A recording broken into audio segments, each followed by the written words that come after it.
Bonjour chers parents et chers futurs parents, je suis Eunice Telloro du blog éduquersonenfant.com et à travers mes capsules, je vous aide à réussir l'éducation de vos enfants. Je suis mariée, maman de 4 enfants et dans cette vidéo, nous allons parler de 6 attitudes pour développer la confiance en soi de vos enfants. Commençons par cette question. Comment vos enfants se voient-ils? Est-ce qu'ils se considèrent comme nuls, intelligents, brillants, habiles, maladroits, bons, mauvais, gentils? Quelle que soit la réponse à cette question, sachez qu'en tant que parent, vous détenez de super pouvoirs. Le pouvoir de construire l'estime personnelle de vos enfants par vos attitudes, par vos actes, par vos paroles, ou alors de ruiner complètement leur confiance en soi. Comment reconnaît-on un individu, une personne qui a une bonne estime personnelle, qui a une saine image d'elle-même?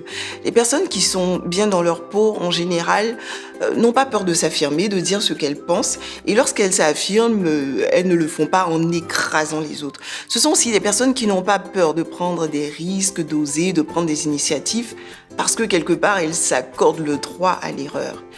Les personnes qui ont une bonne estime personnelle sont conscientes de leurs forces et sont aussi conscientes de leurs faiblesses. Parce qu'il ne s'agit pas d'avoir un ego surdimensionné ou un ego sous-dimensionné. Donc ces personnes-là sont assez conscientes de leurs forces et aussi de leurs faiblesses. Et les personnes qui ont confiance en elles savent naturellement s'attirer le respect des autres. Si votre enfant a confiance en lui et développe une bonne estime personnelle, il y a moins de chances qu'il soit sujet à des comportements de maltraitance vis-à-vis de ses amis parce qu'il saura naturellement s'attirer leur respect. Les personnes qui ont confiance en elles savent choisir, prendre des décisions. Ce sont des personnes qui ne sont pas tout le temps en train d'hésiter. Parce que, elles sont à l'aise avec le fait de pouvoir se tromper ou pas, elles savent décider et choisir.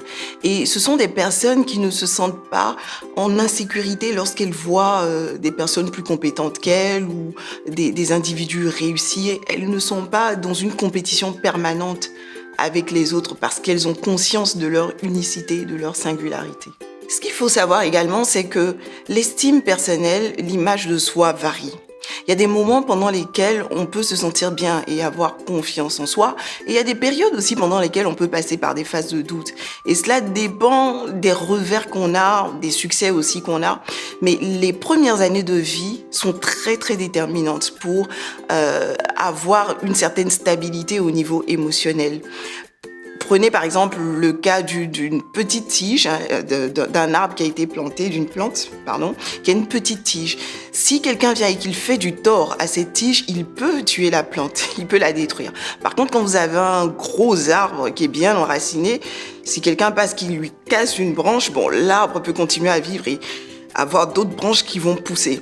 C'est un peu pareil. Quand on est enfant, et qu'on reçoit certains coups émotionnels ou qu'on est victime de certains traitements, l'image de soi peut prendre un coup et on peut grandir avec des complexes et se sentir vraiment mal dans sa peau. Alors que quand on a été bien nourri émotionnellement, quand on a grandi dans un environnement qui a favorisé une estime personnelle, une bonne estime personnelle, quand on grandit, on est plus aguerri face aux revers de la vie. Et même s'il arrive parfois des événements qui peuvent emmener à douter de soi, on a quand même un plus d'assises pour rebondir et se relever de ces échecs. Comment donc développer la confiance en soi de ses enfants? Premièrement, vous devez témoigner à votre enfant un amour inconditionnel. Un amour inconditionnel, c'est un amour qui ne tient pas compte des performances. C'est un amour qui aime en tout temps, qui aime lorsqu'on est à la hauteur de ses attentes ou quand on n'est pas non plus à la hauteur des attentes. C'est un amour qui aime quand l'enfant se comporte bien et qu'il aime aussi quand l'enfant ne se comporte pas bien. C'est un amour qui accueille l'enfant, qui l'accepte avec ses défauts, ses forces et ses faiblesses. Bien entendu, aimer de manière inconditionnelle ne veut absolument pas dire qu'il faut passer à l'enfant tous ses caprices, non. Mais qu'il faut faire en sorte que l'enfant se sente aimé, même quand il a gaffé et même quand on l'a repris. Et l'amour, ce n'est pas un sentiment qui se cache dans le cœur. L'amour se démontre. en actes, en paroles. Gary Chapman, dans son ouvrage Les langages d'amour des enfants, parle des manières de manifester de l'amour. C'est aussi valable pour les adultes. Il y a les paroles valorisantes, dire je t'aime, le toucher, le contact physique, prendre son enfant, le câliner. Il y a aussi les services rendus, l'aider à réviser, l'aider à réparer son vélo par exemple.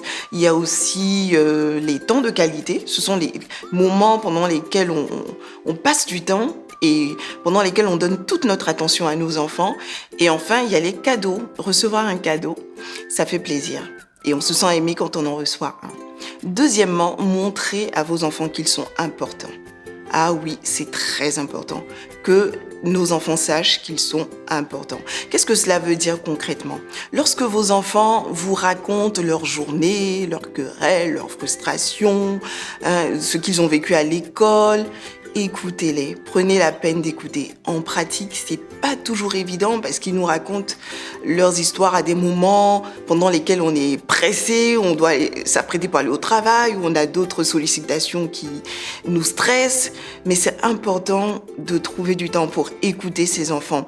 Écoutez, accordez de l'importance à ce que votre enfant pense. Ne décidez pas de tout pour lui. Permettez-lui de faire des choix et prenez en compte ce qu'il pense. Laissez-le choisir, laissez-le s'affirmer, laissez-le par moments dire non. Et cela va contribuer à l'emmener à comprendre qu'il est capable de faire des choix et qu'il est quelqu'un d'important. Si votre enfant se sent important pour vous, cela l'aidera à se sentir important et donc à avoir une bonne estime personnelle. Mais s'il a l'impression qu'il n'est pas important pour vous, votre enfant aura tout simplement le sentiment de ne pas être important. Vers l'âge de 3-4 ans, quand les enfants commencent à bien acquérir le langage, ils deviennent subitement volubiles et ils posent plein de questions qui sont parfois épuisantes. Maman, pourquoi le ciel est bleu? Bon, il est bleu parce qu'il n'est pas rouge. Ah ouais, mais pourquoi il n'est pas rouge? Il n'est pas rouge parce que, voilà, il n'est pas rouge. Ah ouais, mais pourquoi il n'est pas rouge? Et la même question qui revient, qui se présente sous plusieurs autres formes. Des fois, on est fatigué, on a envie de dire, mais tais-toi, mais pourquoi tu parles comme ça? Pourquoi tu poses autant de questions? Il faut prendre la peine de répondre à ces questions. Et je lisais récemment... je relisais Tout ce jour avant 6 ans du docteur Fitz Dodson qui disait justement que quand nos enfants nous posent ce type de questions, il faut prendre le temps de répondre et de faire des phrases longues. Il ne faut pas juste dire parce que le ciel n'est pas rouge, mais il faut raconter plusieurs choses. Et j'ai essayé de l'appliquer avec mon fils de 2 ans et c'est incroyable, ça a l'air de marcher. Il me demande maman et Kélian c'est son frère. J'aurais dit Kélian est parti à l'école, après il aurait demandé après tous ses frères, mais je dis Kélian est parti à l'école, Makéla aussi est parti à l'école, Mathis aussi est parti à l'école, moi je suis en train de m'apprêter, je file rapidement au travail, à midi tu vas aller chercher les enfants avec tata, et quand vous allez revenir, ils vont repartir à l'école, et nous, papa et maman vont revenir le soir. Curieusement, l'enfant a répondu « Ok ». Je me suis dit « Waouh ». Je suis pas sûre qu'il ait tout compris à 2 ans, mais c'est bien. Et quand on fait la causette comme ça avec eux, ils se sentent importants.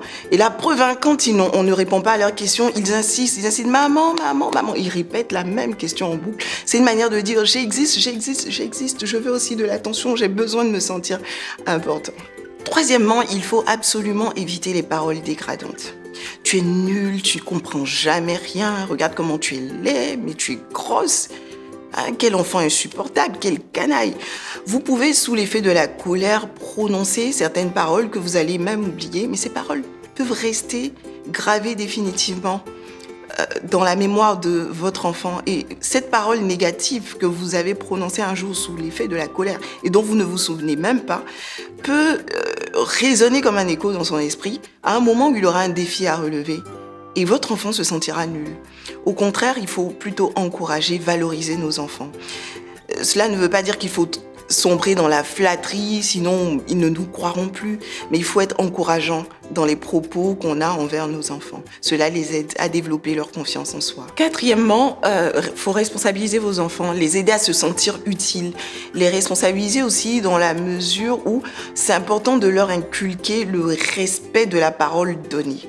Donc je parle de 2 choses. Déjà, se sentir utile en ayant la responsabilité d'effectuer certaines tâches dans la maison, mais en même temps se sentir responsabilisé en respectant la parole donnée. Je vais vous donner une illustration très simple. Quand on vous demande « Avez-vous confiance en vous ?», quelque part, on vous demande si quelqu'un se présentait devant vous avec le même visage que vous, avec le même physique que vous, que cette autre personne était vous, vous faisait une promesse. Est-ce que vous seriez en mesure de croire en cette promesse? Si la réponse est non, c'est que vous n'avez pas confiance en vous. Si la réponse est oui, c'est que quelque part, vous avez confiance en vous.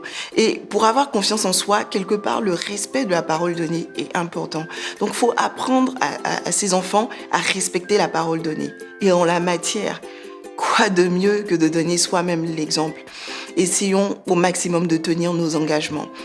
Et c'est vrai que c'est pas en pratique possible de respecter tous ces engagements, mais chaque fois qu'on ne tient pas un engagement, pour une raison ou pour une autre, il faut avoir l'humilité de s'excuser auprès de son enfant et dire « Ah, je suis désolée, je t'avais promis qu'on allait aller à la piscine, mais on n'a pas pu. Et on ne pourra pas y aller parce que je suis un peu fatiguée, je suis désolée. » C'est en cela que l'enfant apprend le respect de la parole donnée. Il apprend lui aussi à respecter la parole qu'il donne aux autres. Et cela est très important pour qu'il ait confiance en lui-même. Cinquièmement, encouragez vos enfants à se fixer des objectifs et à les relever. Et oui, un objectif qu'on relève nous aide à nous sentir capables d'accomplir certains actes. C'est vraiment important. Vous pouvez les aider à se fixer des objectifs scolaires, par exemple, ou alors en début d'année, prendre pour objectif le fait de savoir nager, de savoir pédaler un vélo et les encourager tout au long de ce parcours. Quand vos enfants auront réalisé leur objectif, ils seront heureux et cela va les emmener à croire qu'ils sont capables de réaliser des choses. Et enfin, évitez de les comparer aux autres. Il y aura toujours quelqu'un de plus fort que soi. Il y aura toujours quelqu'un qui court plus vite que votre enfant, qui a de meilleures notes en classe que lui, quelqu'un qui a une meilleure robe que votre fille. C'est la raison pour laquelle il ne faut pas comparer ses enfants entre eux et éviter de les comparer aux autres.